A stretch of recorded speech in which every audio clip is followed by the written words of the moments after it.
Well, everybody, here it is so far, the 2022 Road King Special that I bought back in November, which I'm still just chomping at the bit to get to ride here. I'll just give you guys a quick walk around tour and let you see everything that I've done to it. It really is just, if you like the blacked out look, it's just a really nice looking bike right from the factory. You really don't have to do a whole lot to it at all to get that nice custom look. And I actually really like the wheels on it, so I probably won't do much with those, but we'll start right up front here. The headlight, the LED headlight actually came stock with it. It's Harley's Daymaker. But for whatever reason, Harley's still sending these to the dealerships with just regular halogen turn signals. So that was the first thing I switched out. So we have LEDs in the front, and then going around to the back, we have LEDs back there also. They're all from Harley. Very good quality, very bright. I'll go ahead and turn them on here so you can kind of see. It's always very important to be seen, and these give you a lot of extra light. And I like kind of the halo, the ring around them when they're just kind of a running light. Then when you hit your turn signal, they actually flash amber. So between the headlight and those turn signals should make for pretty good visibility. Okay, then going around here, of course, the tank badges, I just switched out to give it even a little bit more of a custom look. The ones that it came with from the factory were just kind of regular metal bar and shield badge. And I mean, it's not bad, but I just wanted to go with something that looked a little more custom on this bike and just gave it a little bit more sleek, modern look. And I think that was definitely achieved here, and I think I did a pretty decent job installing those actually.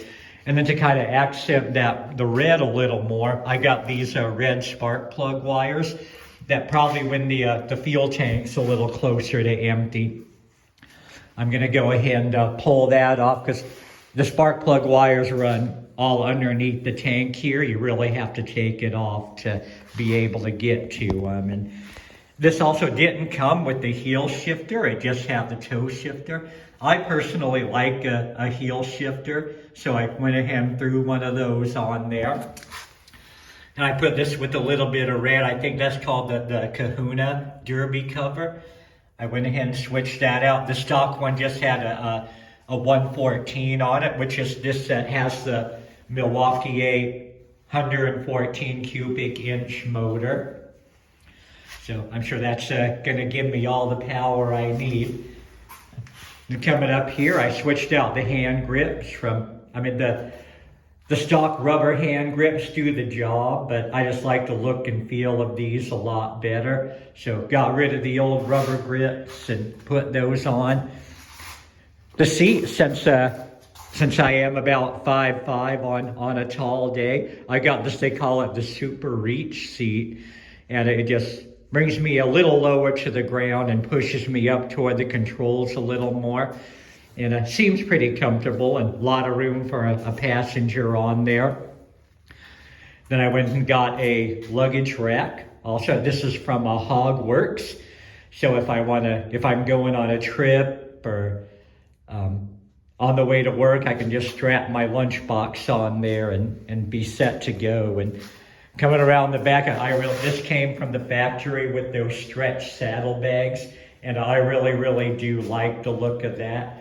Nice custom with these baggers. Kind of the stretch saddlebags are kind of the look everybody seems to be going for these days. So, like I said, I haven't done anything with the air cleaner and the exhaust yet. That's all stock, and I will probably end up putting a new air cleaner and pipes on her at some point. It's under warranty yet, of course, and Harley's really picky. Pretty much if you tune these bikes with anything other than Harley's tuner, if you go in for service, it'll note that on their computer and it will pretty much void your warranty. And if you do put a new air cleaner or exhaust on these, you definitely want to do a tuning on it. And unfortunately, you pretty much can't do anything with anything other than a Harley tuner on these, or else it's going to void your warranty. So probably be another couple years until I do that. And probably the biggest thing I've done so far, we'll see if I can get under the bag here and see it well enough, are these new Legend Revo A shocks. And you can kind of see toward the bottom, it has a knob down there. Along with the actual preload, you can adjust the rebound on it too to really dial in your ride to what you like. So those are the Legend Revo A shocks, if any of you are interested in those. And I actually didn't even ride this with the stock shocks, but from what I hear, pretty much every review I've seen on the Legend shocks, they say just the rear suspension is one of the single best mods you can do to a bike.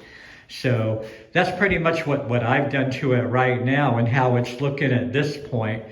Like I said, mainly functional things and comfort things since it's under warranty yet. Yeah, I don't know that I really want to do much with the tuning or anything at this point. So that'll probably come later after the warranty's expired. But anyway, there's kind of what she's looking like right now and what I've done. There's a pretty good view from the front side. And yeah, Harley did a great job with this, just, you know, kind of going with that custom look that folks seem to be looking for these days. The performance custom bagger, I think, is definitely a trend that's catching on right now. You know, this goes right along with that, with the stretch saddlebags and just the very minimalist look it has. And that's another reason I chose this bike. The navigation and such on the Street Glide and the Road Glide and the extra fairing are awesome for comfort, I'm sure. Oh, I should also say I do have a windshield for this also. I bought that from Memphis Shades. So when it's a little cold or just to keep the wind off my chest, that'll I'm sure that'll be awesome. But just to me, on a Street Glide, a Road Glide with all that extra stuff in front of you, it just feels a little too much to me, like I'm in a car. And I'm kind of just a fan of the minimalist look and styling. I'm sure that navigation and the extra wind protection on a Street Glide or Road Glide is amazing.